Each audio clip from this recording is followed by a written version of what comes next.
কন্যা রাশির হচ্ছে 2024 কেমন যাবে, তার কেরিয়ার, শিক্ষা বা গভর্নমেন্ট জবের চান্স যদি থাকে বা কি উপায় করলে সেগুলো ভালো যাবে, কোন মাস থেকে হচ্ছে আপনার টাইমটা ভালো যাবে, এগুলো হচ্ছে সব কিছুই আজকে নিয়ে আলোচনা করব। ভিডিওগুলো ভালো লাগলে অবশ্যই কিন্তু লাইক, শেয়ার অ্যান্ড সাবস্ক্রাইব করতে হবে। আর যেই বন্ধুদের আপনাদের কন্যা রাশি তাদের কিন্তু অবশ্যই ভিডিওটা শেয়ার করতে হবে। ভিডিও ভালো লাগলে কিন্তু like, share and subscribe must. তা আগে প্রথমে জেনে নেবো যে আপনার কন্যা রাশির হচ্ছে গ্রহ নক্ষত্রগুলো কোন কোন গ্রহে কোন কোন প্লেসে বসে আছে। ফার্স্ট ওটা নিয়ে আলোচনা করব। শনিদেব হচ্ছে আপনার 6 হাউসে বসে আছে, রাহু 7th হাউসে, বৃহস্পতি হচ্ছে আপনার 8 হাউসে বসে আছে। মে মাসের পর থেকে হচ্ছে 9th হাউসে যাবে। শুক্র গ্রহ কিন্তু এপ্রিলের মিড থেকে মেয়ের মিড অবধি হচ্ছে জুনে, মিড জুন অবধি, এপ্রিল মিড মে আর মিড জুন অবধি উচ্চ থাকবে। বিষব ভাগ্যস্থানে, বিষব রাশিতে মানে ভাগ্যস্থানে খুব ভালো জায়গায় থাকবে বসে, আর খুব ভালো ফল দেবে। নাও 9th হাউসের পার্সোনাল লাইফ আর গ্রোথ, কোনো ইনভেস্টমেন্ট করতে চাইলে সেগুলো কিন্তু খুব ভালো হয়ে যাবে। শনিদেব হচ্ছে 6th হাউসে বসে আছে, জুলাই মাসে অবধি ভালো ফল দেবে, তারপর মার্গী হয়ে যাবে, মার্গী থাকবে, তারপর কিন্তু ভালো ফল দেবে। কিন্তু ঋণ যোগ যে নাশ হবে, ঋণ যোগে ঋণ রোগ সব কিন্তু আপনার এবার নাশ করবে। জুলাই মাসের আগেই আপনার দেখবেন রাস্তা সব বের করে দেবে।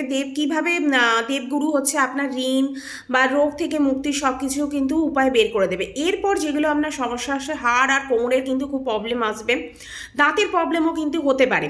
স্টাডি যারা করছেন বিদ্যার্থী, তাদের কিন্তু স্টাডি, হায়ার স্টাডির জন্য কিন্তু খুব ভালো। কোনো ফর্ম ফিল আপ করে থাকলে এই টাইমে ভালো ফল পাবেন, মানে ফর্ম ফিল আপের জন্য বা কোনো গভর্নমেন্ট কিছু কাজ করছেন তার জন্য কোনো ফর্ম ফিল আপ করেছেন, তার ফলটাও কিন্তু এই টাইমে আপনি ভালো পাবেন। তারপর কোনো কম্পিটিশান জন্য কিন্তু এই টাইমটা খুব ভালো, কম্পিটিশনের জন্য কিন্তু এই টাইমটা খুব ভালো। রাহুদেব হচ্ছে 7th হাউসে বসে আছে। ম্যারেজ পার্টনারশিপের ক্ষেত্রে কিন্তু, কেননা 7th হাউস থেকে আমরা হচ্ছে ম্যারেজ দেখি আর পার্টনারশিপ দেখি, তাই ম্যারেজ পার্টনারশিপ, ম্যারেজ লাইফ দেখা হয়। তা আপনাকে এই টাইমে কিন্তু প্রচণ্ড পরিমাণে চতুর বানিয়ে দেবে। কীভাবে মানি মাইন্ড করে দেবে, কীভাবে ব্যবসা টাকা বের করতে হবে, ব্যবসা কোথায় ইনভেস্ট করলে আপনার টাকা বাড়বে, এই জিনিসটার ব্যাপারে কিন্তু আপনাকে প্রচণ্ড পরিমাণে চতুর করে দেবে। তারপর হচ্ছে কিন্তু ম্যারেজ লাইফে কিন্তু একটু প্রবলেম দেখা যাচ্ছে, কেন 7th হাউসে বসে আছে। 7th হাউসটা মোটেই হচ্ছে শনিদেবের জন্য ভালো না, যে ম্যারেজ হাউসে বসে থাকা। তারপর কিন্তু আন্ডারস্ট্যান্ডিং একটা রাখতে হবে নিজেদের মধ্যে, কিন্তু একটা যাই প্রবলেম আসুক না কেন নিজেদের মধ্যে একটা আন্ডারস্ট্যান্ডিং রাখতে হবে। সেই আন্ডারস্ট্যান্ডিংটা রাখলেই দেখবেন আপনার লাইফে কিন্তু সেই প্রবলেমগুলো কিন্তু চলে যাবে। দেবগুরু 8 হাউসে থাকবে এপ্রিল মাস অবধি, 9th হাউসে আসবে হচ্ছে। তারপর আপনি কিন্তু এই টাইমে কোনো প্রপার্টি নিতে চাইলে প্রপার্টি নিতে পারেন মে মাসের পর থেকে। তারপর এই টাইমে কিন্তু আপনার একটা পেটের প্রবলেম দেখা যাচ্ছে, মোটা হয়ে যেতে পারেন, তাই হেলথের কিন্তু একটু খেয়াল রাখতে হবে। তারপর হচ্ছে গুরু যে পরিবর্তন করবে, 8 হাউস থেকে 9 হাউসে যাবে, মানে ভাগ্যস্থানে যাবে, মানে খুব ভালোই ফল দেবে। সুখ সুবিধা, সন্তান পক্ষে যদি কোনো প্রবলেম থাকে সেগুলো সলভ হয়ে যাবে, পেটের প্রবলেম ঠিক হয়ে যাবে। তারপর এই টাইমে আপনার কিন্তু নেম ফেম সব কিন্তু বাড়তে পারে। কেতু রাশিতে বসে আছে 18 বছর পর। চন্দ্র হচ্ছে মন, চন্দ্র আর কেতু মানে চন্দ্রর ঘরে কিন্তু বসে আছে চন্দনা আপনার রাশিতে হচ্ছে বসে আছে কেতু, কন্যা রাশিতেই বসে আছে কেতু, কেননা ওখানে চন্দ্র আছে আপনার। তাই চন্দ্র কেতু কিন্তু যখনই যোগ হবে এটা কিন্তু মোটেই ভালো যোগ নয়।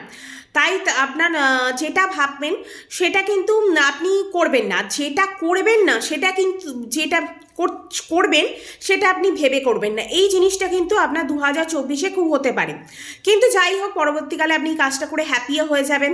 তারপর মন থেকে নানা রকম আইডিয়াও বার করবেন, সেগুলো মোটামুটি আপনার ভালোই হবে। লাভ কেরিয়ারের জন্য কিন্তু ডিসিশান নিলে কিন্তু খুব ভালোভাবে নিতে হবে, কেননা আর কেতু কিন্তু এই টাইমে আপনাকে একটা ভ্রম তৈরি করতে পারে, লাভ লাইফের ক্ষেত্রে কিন্তু সমস্যা হতে পারে। তাই লাভ রিলেশনে যারা আছেন তারা কিন্তু খুব ভালোভাবে এই টাইমে ডিল করবেন, নালে কিন্তু আপনাদের প্রেম লাইফে কিন্তু প্রবলেম হতে পারে। উপায় কি করবেন, তারপর হচ্ছে কোনো পাখিকে হচ্ছে আপনি এই টাইমে দানা দিতে পারেন। তারপর হচ্ছে বুধের বীজ মন্ত্র পাঠ করতে পারেন। আর যদি বুধের বীজ মন্ত্র না পাঠ করার সময় থাকে তাহলে গণেশ পুজো করতে পারেন, বা কোনো গরুকে বা মোষ বা ষাঁড়কে হচ্ছে সবুজ কিছু জিনিস খাওয়াতে পারেন, যেমন পালং শাক। এই জিনিসটা হচ্ছে আপনারা খাওয়াতে পারেন। তারপর হচ্ছে চন্দ্রের বীজ মন্ত্রও কিন্তু করতে পারেন। আর যদি বীজ মন্ত্র না পাঠ করতে পারেন তাহলে মহাদেবের হচ্ছে পুজো করবেন, মহাদেবকে 1 লোটা জল দিয়ে দেবেন, তাহলে দেখবেন চন্দ্রকে অনেক কিন্তু শান্ত করা যাবে। আর চন্দ্রের যদি বীজ মন্ত্র পাঠ করেন অবশ্যই কিন্তু সন্ধেবেলা করবেন, কেননা চন্দ্রদেবকে আমরা দেখতে পাই সন্ধেবেলা, তাই সন্ধেবেলা পাঠ করলেই আপনি কিন্তু ওটার ফলটা পাবেন। তা ভিডিও ভালো লাগলে লাইক, শেয়ার অ্যান্ড সাবস্ক্রাইব।